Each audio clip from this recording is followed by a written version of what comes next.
हाय सगळ्यांना। तर आज मम्मी नाही मी व्हिडिओ बनवणार आहे आणि आज आहे दादूचा बर्थडे। तर सगळ्यांनी दादूला लवकर हॅपी बर्थडे कमेंट मध्ये विश करा।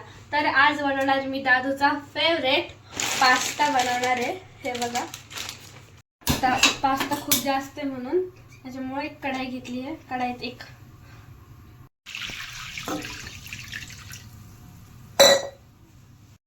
तर त्याच्यात टाकणार आपण चवीनुसार मीठ,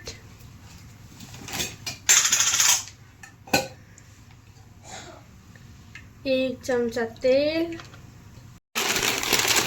हा आहे मॉम्स चॉईस प्रीमियम पास्ता मॅकरोनी। तर हा 100% व्हेजी पास्ता आहे। तर चला आपण याला ट्राय करू। आता दिला पास्ता टाकून मी 3 पास्त्याचे पॅकेट घेतलेले 10 वाले आणि आता मस्त त्याला आपण पाण्यात बॉईल होऊ द्यायचं।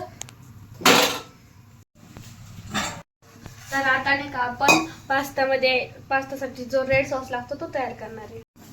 तर इथे मी 3 टमाटे घेतलेले एकदम लाल लाल पिकलेले, 5-6 लाल मिरच्या, 6-7 लसणाच्या पाकळ्या आणि एक आल्याचा तुकडा आपण थोडा बारीक करून घेऊ।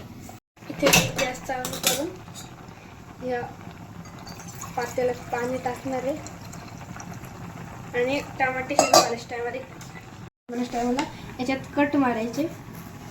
असं कट मारायचं, पूर्ण टमाटे करायचं नाही, 3 टमाट्याला कट मारते। आता हे आपण या पाण्यात टाकून देऊ।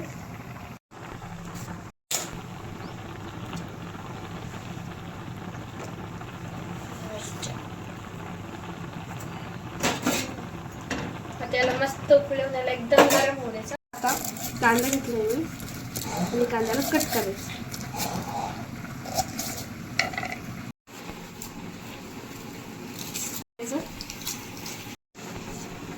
चला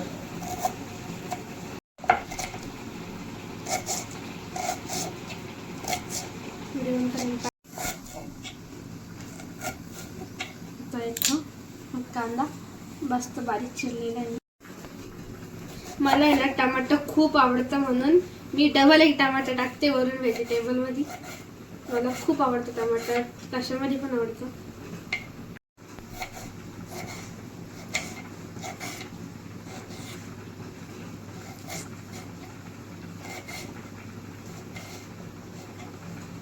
मी नवीन स्टाईलने मिरची कापणार आहे बघा। नवीन स्टाईलने मिरची कापली तर भारी बी दिसते ती।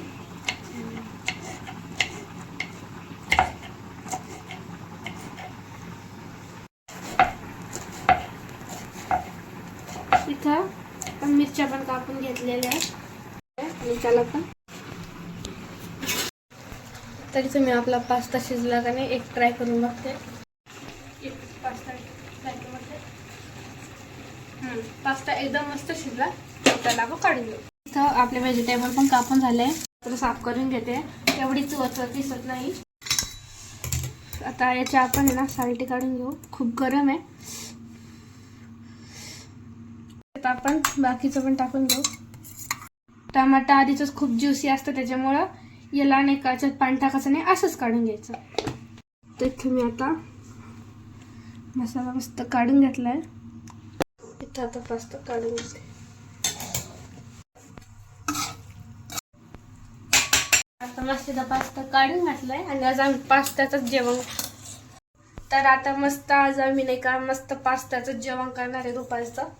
इथं मी कढाई ठेवली तापाला, त्याच कढाईमध्ये आपण पास्ता करणार आहे, कारण त्याच्यामध्ये आपण फक्त पास्ता शिजवलेला होता।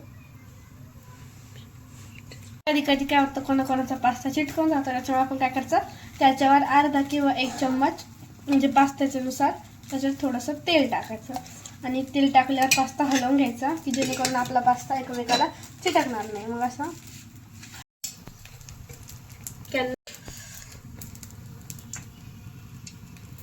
मी ज्या कढाईमध्ये पास्ता बनवला त्याच कढाईमध्ये म्हणजे पास्ता शिजवला त्याच कढाईमध्ये पास्ता बनवते। तर तुम्ही प्लीज करून ती कढाई थोडीशी इग्नोर करा।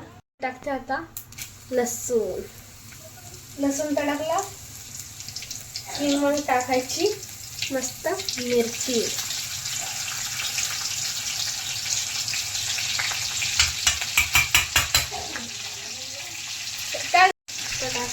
तर कांदा थोडासा काहीतरी सॉफ्ट झाला का की लगेच टमाटा पण टाकून द्यायचं. तरीकडे आता पास्ता मस्त आपला तळलाय. म्हणजे तिथं आपण टाकणारे मसाला आपल्या सगळ्या व्हेजीस चांगल्या परतले करून मस्त त्याला फ्राय करून आई. तर इथं टाकले आता मी मिरची पावडर. मसाल्यावर पण फक्त मॅगी मसाला पण टाकू शकता, पण आमच्या घरात सगळ्यांना तिखट आवडतं म्हणून मी त्यात लाल मिरची पावडर टाकलेलं. आता हे थोडंसं लो फ्लेमवर फ्राय करून घ्यायचं.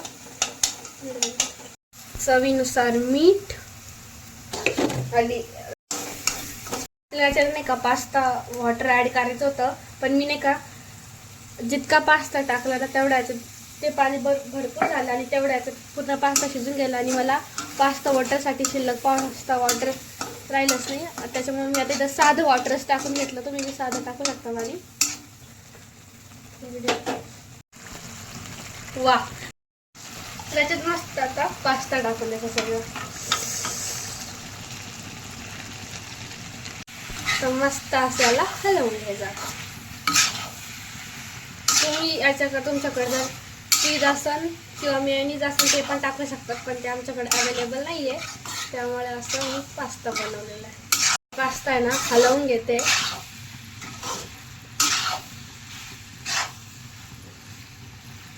तर याला आता 1 किंवा 2 मिनटं मस्त परतू द्यायचं. तर आता इथं मस्त आपला पास्ता रेडी आहे आणि तो व्हिडिओ आता मी गरमागरम पास्ता सर्व करते.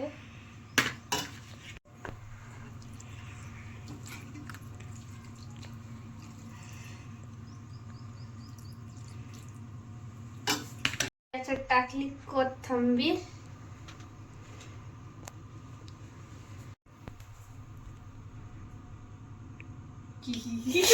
ट्राय करू आणि हे पास्ता कोणाकडे तोंडात पाणी आलं नक्की सांगा.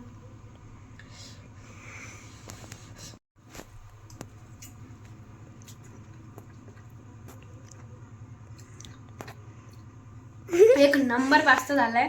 खूप छान म्हणजे खूप छान झालाय. आणि आता तुम्हाला व्हिडिओ बी नाही करायचे, पटकन पास्ता घालवा सांगते.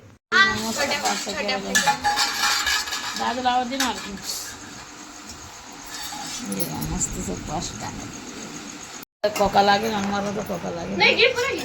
तर चला पास्ता खाऊन बघते या खायला.